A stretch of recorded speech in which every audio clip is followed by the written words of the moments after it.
जय जय श्री सीताराम, जय श्री बालाजी महाराज। प्रिय भक्तों, आप सभी को मेरा सादर नमस्कार।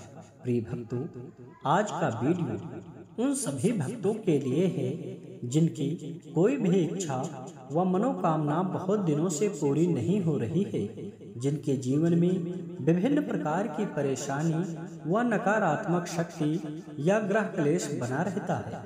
प्रिय भक्तों, आज का वीडियो सुनने के बाद 24 घंटे के अंदर आपकी जो भी इच्छा व मनोकामना होगी वो पूरी हो जाएगी और प्रभु श्री हनुमान जी महाराज की अद्भुत कृपा से जीवन की बड़ी से बड़ी परेशानी व संकट, घर का बना क्लेश व अंधकार हमेशा हमेशा के लिए समाप्त हो जाएगा। प्रिय भक्तों, प्रभु श्री हनुमान जी महाराज का ध्यान करते हुए इस महाशक्तिशाली मंत्र को सिर्फ एक बार सच्चे मन से सुने, फिर देखें चमत्कार। निश्चय ही प्रभु श्री हनुमान जी महाराज की कृपा प्राप्त होगी और जीवन में सदा सर्वदा मंगल व कल्याण ही होगा। प्रिय भक्तों, आपको जब भी समय मिले, किसी भी समय कोई भी कार्य करते समय बिस्तर पर लेटे लेटे या बैठे बैठे ही सिर्फ एक बार प्रभु श्री हनुमान जी महाराज का ध्यान करते हुए इस महामंत्र को जरूर सुनें। प्रिय भक्तों, आपको प्रभु श्री हनुमान जी महाराज पर पूरा भरोसा है तो यकीन मानिए आपके जीवन के सभी अंधकार व क्लेश मिट ही जाएगा।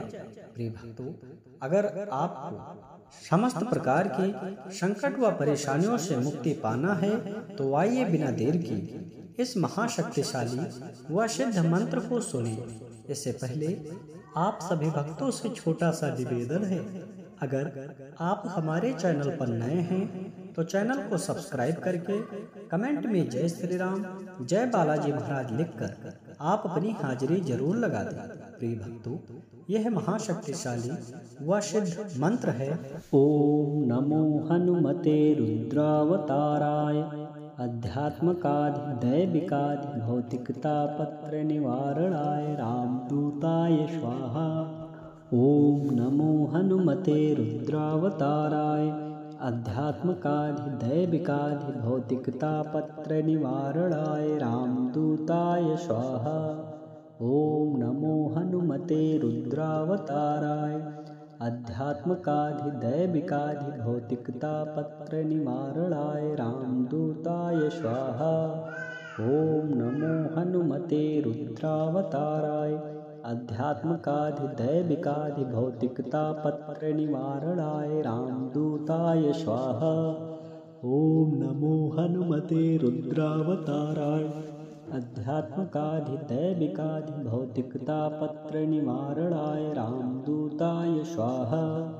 ओम नमो हनुमते रुद्रावताराय अध्यात्मकादि दैविकादि भौतिकतापत्र निवारणाय रामदूताय स्वाहा। ओम नमो हनुमते रुद्रावताराय अध्यात्मकादि दैविकादि भौतिकतापत्र निवारणाय रामदूताय स्वाहा। ओम नमो हनुमते रुद्रावताराय अध्यात्मकादि दैविकादि भौतिकतापत्र निवारणाय रामदूताय स्वाहा। ओम नमो हनुमते रुद्रावताराय अध्यात्मकादि दैविकादि भौतिकतापत्र निवारणाय रामदूताय स्वाहा। ओम नमो हनुमते रुद्रावताराय अध्यात्मकादि दैविकादि भौतिकतापत्र निवारणाय रामदूताय स्वाहा। ओम नमो हनुमते रुद्रावताराय अध्यात्मकादि दैविकादि भौतिकतापत्र निवारणाय रामदूताय स्वाहा। ओम नमो हनुमते रुद्रावताराय अध्यात्मकादि दैविकादि भौतिकतापत्र निवारणाय रामदूताय स्वाहा। ओम नमो हनुमते रुद्रावताराय अध्यात्मकादि दैविकादि भौतिकतापत्र निवारणाय रामदूताय स्वाहा। ओम नमो हनुमते रुद्रावताराय अध्यात्मकादि दैविकादि भौतिकतापत्र निवारणाय रामदूताय स्वाहा। ओम नमो हनुमते रुद्रावताराय अध्यात्मकाधिदैविकाधिभौतिकतापत्रनिवारणाय रामदूताय स्वाहा। ॐ नमो हनुमते रुद्रावताराय अध्यात्मकाधिदैविकाधिभौतिकतापत्रनिवारणाय रामदूताय स्वाहा। ॐ नमो हनुमते रुद्रावताराय अध्यात्मकाधिदैविकाधिभौतिकतापत्रनिवारणाय रामदूताय स्वाहा। ॐ नमो हनुमते रुद्रावताराय अध्यात्मकाधिदैविकाधिभौतिकतापत्रनिवारणाय रामदूताय स्वाहा। ॐ नमो हनुमते रुद्रावताराय अध्यात्मकाधिदैविकाधिभौतिकतापत्रनिवारणाय रामदूताय स्वाहा। ॐ नमो हनुमते रुद्रावताराय अध्यात्मकाधिदैविकाधिभौतिकतापत्रनिवारणाय रामदूताय स्वाहा। ॐ नमो हनुमते रुद्रावताराय अध्यात्मकाधिदैविकाधिभौतिकतापत्रनिवारणाय रामदूताय स्वाहा। ॐ नमो हनुमते रुद्रावताराय अध्यात्मकाधिदैविकाधिभौतिकतापत्रनिवारणाय रामदूताय स्वाहा। ॐ नमो हनुमते रुद्रावताराय अध्यात्मकाधिदैविकाधिभौतिकतापत्रनिवारणाय रामदूताय स्वाहा। ॐ नमो हनुमते रुद्रावताराय अध्यात्मकाधिदैविकाधिभौतिकतापत्रनिवारणाय रामदूताय स्वाहा। ॐ नमो हनुमते रुद्रावताराय अध्यात्मकाधिदैविकाधिभौतिकतापत्रनिवारणाय रामदूताय स्वाहा। ॐ नमो हनुमते रुद्रावताराय अध्यात्मकाधिदैविकाधिभौतिकतापत्रनिवारणाय रामदूताय स्वाहा। ॐ नमो हनुमते रुद्रावताराय अध्यात्मकाधिदैविकाधिभौतिकतापत्रनिवारणाय रामदूताय स्वाहा। ॐ नमो हनुमते रुद्रावताराय अध्यात्मकाधिदैविकाधिभौतिकतापत्रनिवारणाय रामदूताय स्वाहा। ॐ नमो हनुमते रुद्रावताराय अध्यात्मकाधिदैविकाधिभौतिकतापत्रनिवारणाय रामदूताय स्वाहा। ॐ नमो हनुमते रुद्रावताराय अध्यात्मकाधिदैविकाधिभौतिकतापत्रनिवारणाय रामदूताय स्वाहा। ॐ नमो हनुमते रुद्रावताराय अध्यात्मकाधिदैविकाधिभौतिकतापत्रनिवारणाय रामदूताय स्वाहा। ॐ नमो हनुमते रुद्रावताराय अध्यात्मकाधिदैविकाधिभौतिकतापत्रनिवारणाय रामदूताय स्वाहा। ॐ नमो हनुमते रुद्रावताराय अध्यात्मकाधिदैविकाधिभौतिकतापत्रनिवारणाय रामदूताय स्वाहा। ॐ नमो हनुमते रुद्रावताराय अध्यात्मकाधिदैविकाधिभौतिकतापत्रनिवारणाय रामदूताय स्वाहा। ॐ नमो हनुमते रुद्रावताराय अध्यात्मकाधिदैविकाधिभौतिकतापत्रनिवारणाय रामदूताय स्वाहा। ॐ नमो हनुमते रुद्रावताराय अध्यात्मकाधिदैविकाधिभौतिकतापत्रनिवारणाय रामदूताय स्वाहा। ॐ नमो हनुमते रुद्रावताराय अध्यात्मकाधिदैविकाधिभौतिकतापत्रनिवारणाय रामदूताय स्वाहा। ॐ नमो हनुमते रुद्रावताराय अध्यात्मकाधिदैविकाधिभौतिकतापत्रनिवारणाय रामदूताय स्वाहा। ॐ नमो हनुमते रुद्रावताराय अध्यात्मकाधिदैविकाधिभौतिकतापत्रनिवारणाय रामदूताय स्वाहा। ॐ नमो हनुमते रुद्रावताराय अध्यात्मकाधिदैविकाधिभौतिकतापत्रनिवारणाय रामदूताय स्वाहा। ॐ नमो हनुमते रुद्रावताराय आध्यात्मकाधिदैविकाधिभौतिकतापत्रनिवारणाय रामदूताय स्वाहा। ॐ नमो हनुमते रुद्रावताराय आध्यात्मकाधिदैविकाधिभौतिकतापत्रनिवारणाय रामदूताय स्वाहा। ॐ नमो हनुमते रुद्रावताराय आध्यात्मकाधिदैविकाधिभौतिकतापत्रनिवारणाय रामदूताय स्वाहा।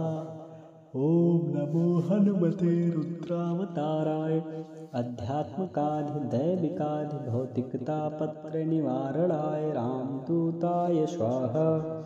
ॐ नमो हनुमते रुद्रावताराय आध्यात्मकाधिदैविकाधिभौतिकतापत्रनिवारणाय रामदूताय स्वाहा। ॐ नमो हनुमते रुद्रावताराय आध्यात्मकाधिदैविकाधिभौतिकतापत्रनिवारणाय रामदूताय स्वाहा। ॐ नमो हनुमते रुद्रावताराय आध्यात्मकाधिदैविकाधिभौतिकतापत्रनिवारणाय रामदूताय स्वाहा। ॐ नमो हनुमते रुद्रावताराय आध्यात्मकाधिदैविकाधिभौतिकतापत्रनिवारणाय रामदूताय स्वाहा। ॐ नमो हनुमते रुद्रावताराय आध्यात्मकाधिदैविकाधिभौतिकतापत्रनिवारणाय रामदूताय स्वाहा। ॐ नमो हनुमते रुद्रावताराय आध्यात्मकाधिदैविकाधिभौतिकतापत्रनिवारणाय रामदूताय स्वाहा। ॐ नमो हनुमते रुद्रावताराय आध्यात्मकाधिदैविकाधिभौतिकतापत्रनिवारणाय रामदूताय स्वाहा। ॐ नमो हनुमते रुद्रावताराय आध्यात्मकाधिदैविकाधिभौतिकतापत्रनिवारणाय रामदूताय स्वाहा। ॐ नमो हनुमते रुद्रावताराय आध्यात्मकाधिदैविकाधिभौतिकतापत्रनिवारणाय रामदूताय स्वाहा। ॐ नमो हनुमते रुद्रावताराय आध्यात्मकाधिदैविकाधिभौतिकतापत्रनिवारणाय रामदूताय स्वाहा। ॐ नमो हनुमते रुद्रावताराय आध्यात्मकाधिदैविकाधिभौतिकतापत्रनिवारणाय रामदूताय स्वाहा। ॐ नमो हनुमते रुद्रावताराय आध्यात्मकाधिदैविकाधिभौतिकतापत्रनिवारणाय रामदूताय स्वाहा। ॐ नमो हनुमते रुद्रावताराय आध्यात्मकाधिदैविकाधिभौतिकतापत्रनिवारणाय रामदूताय स्वाहा। ॐ नमो हनुमते रुद्रावताराय आध्यात्मकाधिदैविकाधिभौतिकतापत्रनिवारणाय रामदूताय स्वाहा। ॐ नमो हनुमते रुद्रावताराय आध्यात्मकाधिदैविकाधिभौतिकतापत्रनिवारणाय रामदूताय स्वाहा। ॐ नमो हनुमते रुद्रावताराय आध्यात्मकाधिदैविकाधिभौतिकतापत्रनिवारणाय रामदूताय स्वाहा। ॐ नमो हनुमते रुद्रावताराय आध्यात्मकाधिदैविकाधिभौतिकतापत्रनिवारणाय रामदूताय स्वाहा। ॐ नमो हनुमते रुद्रावताराय आध्यात्मकाधिदैविकाधिभौतिकतापत्रनिवारणाय रामदूताय स्वाहा। ॐ नमो हनुमते रुद्रावताराय आध्यात्मकाधिदैविकाधिभौतिकतापत्रनिवारणाय रामदूताय स्वाहा। ॐ नमो हनुमते रुद्रावताराय आध्यात्मकाधिदैविकाधिभौतिकतापत्रनिवारणाय रामदूताय स्वाहा। ॐ नमो हनुमते रुद्रावताराय आध्यात्मकाधिदैविकाधिभौतिकतापत्रनिवारणाय रामदूताय स्वाहा। ॐ नमो हनुमते रुद्रावताराय अध्यात्मकाधिदैविकाधिभौतिकतापत्रनिवारणाय रामदूताय स्वाहा। ॐ नमो हनुमते रुद्रावताराय अध्यात्मकाधिदैविकाधिभौतिकतापत्रनिवारणाय रामदूताय स्वाहा। ॐ नमो हनुमते रुद्रावताराय अध्यात्मकाधिदैविकाधिभौतिकतापत्रनिवारणाय रामदूताय स्वाहा। ॐ नमो हनुमते रुद्रावताराय अध्यात्मकाधिदैविकाधिभौतिकतापत्रनिवारणाय रामदूताय स्वाहा। ॐ नमो हनुमते रुद्रावताराय अध्यात्मकाधिदैविकाधिभौतिकतापत्रनिवारणाय रामदूताय स्वाहा। ॐ नमो हनुमते रुद्रावताराय अध्यात्मकाधिदैविकाधिभौतिकतापत्रनिवारणाय रामदूताय स्वाहा। ॐ नमो हनुमते रुद्रावताराय अध्यात्मकाधिदैविकाधिभौतिकतापत्रनिवारणाय रामदूताय स्वाहा। ॐ नमो हनुमते रुद्रावताराय अध्यात्मकाधिदैविकाधिभौतिकतापत्रनिवारणाय रामदूताय स्वाहा। ॐ नमो हनुमते रुद्रावताराय अध्यात्मकाधिदैविकाधिभौतिकतापत्रनिवारणाय रामदूताय स्वाहा। ॐ नमो हनुमते रुद्रावताराय अध्यात्मकाधिदैविकाधिभौतिकतापत्रनिवारणाय रामदूताय स्वाहा। ॐ नमो हनुमते रुद्रावताराय अध्यात्मकाधिदैविकाधिभौतिकतापत्रनिवारणाय रामदूताय स्वाहा। ॐ नमो हनुमते रुद्रावताराय अध्यात्मकाधिदैविकाधिभौतिकतापत्रनिवारणाय रामदूताय स्वाहा। ॐ नमो हनुमते रुद्रावताराय अध्यात्मकाधिदैविकाधिभौतिकतापत्रनिवारणाय रामदूताय स्वाहा। ॐ नमो हनुमते रुद्रावताराय अध्यात्मकाधिदैविकाधिभौतिकतापत्रनिवारणाय रामदूताय स्वाहा। ॐ नमो हनुमते रुद्रावताराय अध्यात्मकाधिदैविकाधिभौतिकतापत्रनिवारणाय रामदूताय स्वाहा। ॐ नमो हनुमते रुद्रावताराय अध्यात्मकाधिदैविकाधिभौतिकतापत्रनिवारणाय रामदूताय स्वाहा। ॐ नमो हनुमते रुद्रावताराय अध्यात्मकाधिदैविकाधिभौतिकतापत्रनिवारणाय रामदूताय स्वाहा। ॐ नमो हनुमते रुद्रावताराय अध्यात्मकाधिदैविकाधिभौतिकतापत्रनिवारणाय रामदूताय स्वाहा। ॐ नमो हनुमते रुद्रावताराय अध्यात्मकाधिदैविकाधिभौतिकतापत्रनिवारणाय रामदूताय स्वाहा। ॐ नमो हनुमते रुद्रावताराय अध्यात्मकाधिदैविकाधिभौतिकतापत्रनिवारणाय रामदूताय स्वाहा। ॐ नमो हनुमते रुद्रावताराय अध्यात्मकाधिदैविकाधिभौतिकतापत्रनिवारणाय रामदूताय स्वाहा। ॐ नमो हनुमते रुद्रावताराय अध्यात्मकाधिदैविकाधिभौतिकतापत्रनिवारणाय रामदूताय स्वाहा। ॐ नमो हनुमते रुद्रावताराय अध्यात्मकाधिदैविकाधिभौतिकतापत्रनिवारणाय रामदूताय स्वाहा। ॐ नमो हनुमते रुद्रावताराय अध्यात्मकाधिदैविकाधिभौतिकतापत्रनिवारणाय रामदूताय स्वाहा। ॐ नमो हनुमते रुद्रावताराय अध्यात्मकाधिदैविकाधिभौतिकतापत्रनिवारणाय रामदूताय स्वाहा। ॐ नमो हनुमते रुद्रावताराय अध्यात्मकाधिदैविकाधिभौतिकतापत्रनिवारणाय रामदूताय स्वाहा। ओम नमो हनुमते रुद्रावताराय आध्यात्मकाधिदैविकाधिभौतिकतापत्रनिवारणाय रामदूताय स्वाहा।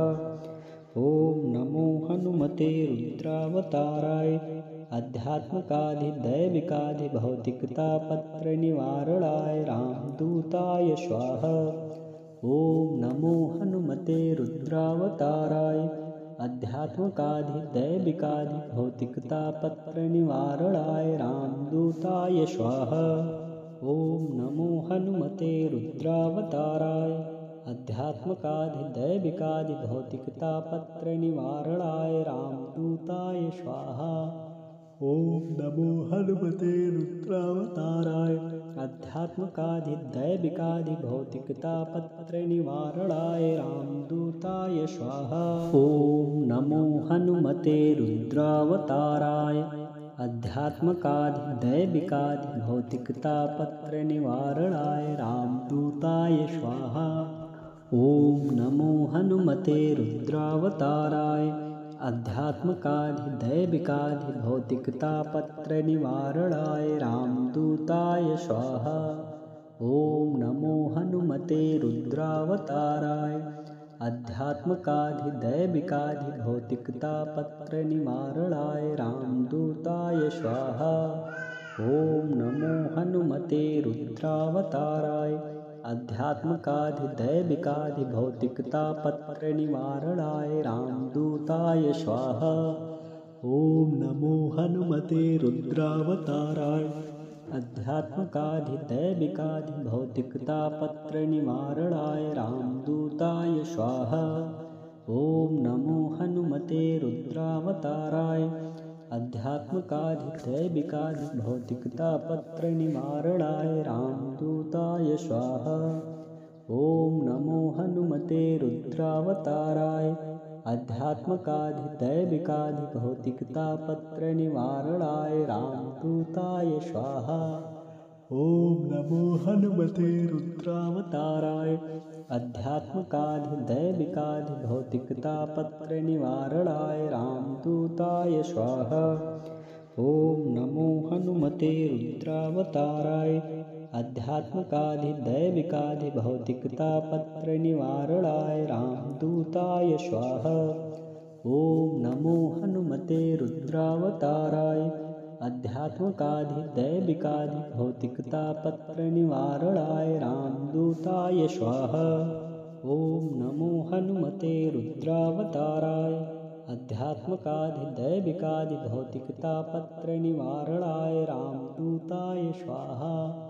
ओम नमो हनुमते रुद्रावताराय आध्यात्मकाधिदैविकाधिभौतिकतापत्रनिवारणाय रामदूताय स्वाहा। ओम नमो हनुमते रुद्रावताराय आध्यात्मकाधिदैविकाधिभौतिकतापत्रनिवारणाय रामदूताय स्वाहा।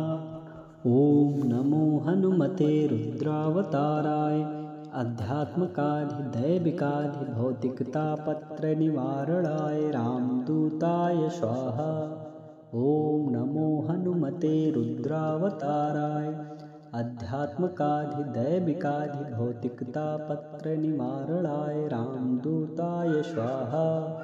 ओम नमो हनुमते रुद्रावताराय आध्यात्मकाधिदैविकाधिभौतिकतापत्रनिवारणाय रामदूताय स्वाहा।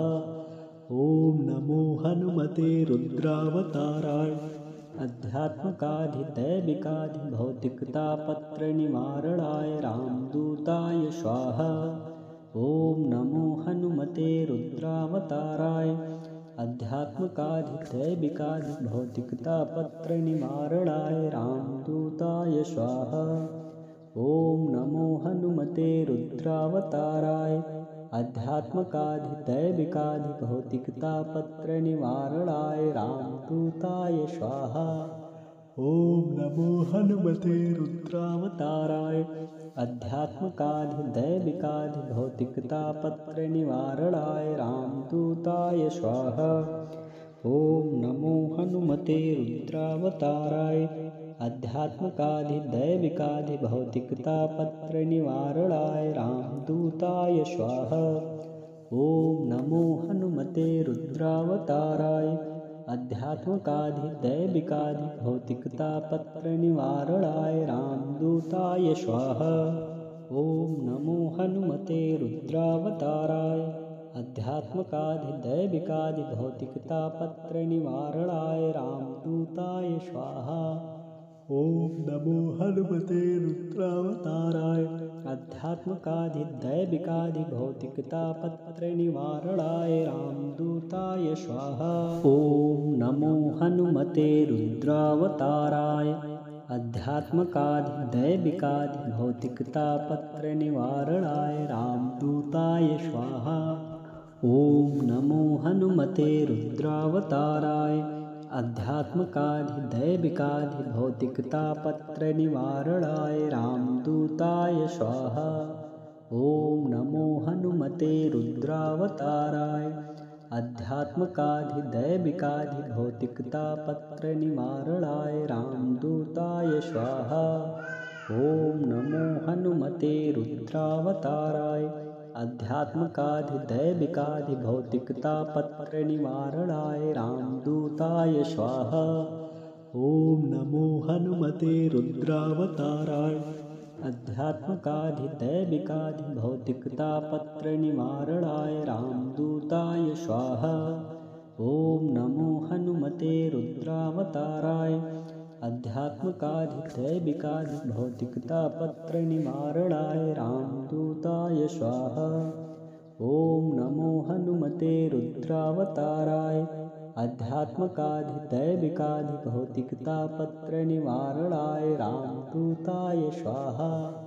ॐ नमो हनुमते रुद्रावताराय आध्यात्मकाधिदैविकाधिभौतिकतापत्रनिवारणाय रामदूताय स्वाहा। ॐ नमो हनुमते रुद्रावताराय आध्यात्मकाधिदैविकाधिभौतिकतापत्रनिवारणाय रामदूताय स्वाहा। ॐ नमो हनुमते रुद्रावताराय आध्यात्मकाधिदैविकाधिभौतिकतापत्रनिवारणाय रामदूताय स्वाहा। ॐ नमो हनुमते रुद्रावताराय आध्यात्मकाधिदैविकाधिभौतिकतापत्रनिवारणाय रामदूताय स्वाहा। ॐ नमो हनुमते रुद्रावताराय आध्यात्मकाधिदैविकाधिभौतिकतापत्रनिवारणाय रामदूताय स्वाहा। ॐ नमो हनुमते रुद्रावताराय आध्यात्मकाधिदैविकाधिभौतिकतापत्रनिवारणाय रामदूताय स्वाहा। ॐ नमो हनुमते रुद्रावताराय आध्यात्मकाधिदैविकाधिभौतिकतापत्रनिवारणाय रामदूताय स्वाहा। ॐ नमो हनुमते रुद्रावताराय आध्यात्मकाधिदैविकाधिभौतिकतापत्रनिवारणाय रामदूताय स्वाहा। ॐ नमो हनुमते रुद्रावताराय आध्यात्मकाधिदैविकाधिभौतिकतापत्रनिवारणाय रामदूताय स्वाहा। ॐ नमो हनुमते रुद्रावताराय आध्यात्मकाधिदैविकाधिभौतिकतापत्रनिवारणाय रामदूताय स्वाहा। ॐ नमो हनुमते रुद्रावताराय आध्यात्मकाधिदैविकाधिभौतिकतापत्रनिवारणाय रामदूताय स्वाहा। ॐ नमो हनुमते रुद्रावताराय आध्यात्मकाधिदैविकाधिभौतिकतापत्रनिवारणाय रामदूताय स्वाहा। ॐ नमो हनुमते रुद्रावताराय आध्यात्मकाधिदैविकाधिभौतिकतापत्रनिवारणाय रामदूताय स्वाहा। ॐ नमो हनुमते रुद्रावताराय आध्यात्मकाधिदैविकाधिभौतिकतापत्रनिवारणाय रामदूताय स्वाहा। ॐ नमो हनुमते रुद्रावताराय आध्यात्मकाधिदैविकाधिभौतिकतापत्रनिवारणाय रामदूताय स्वाहा। ॐ नमो हनुमते रुद्रावताराय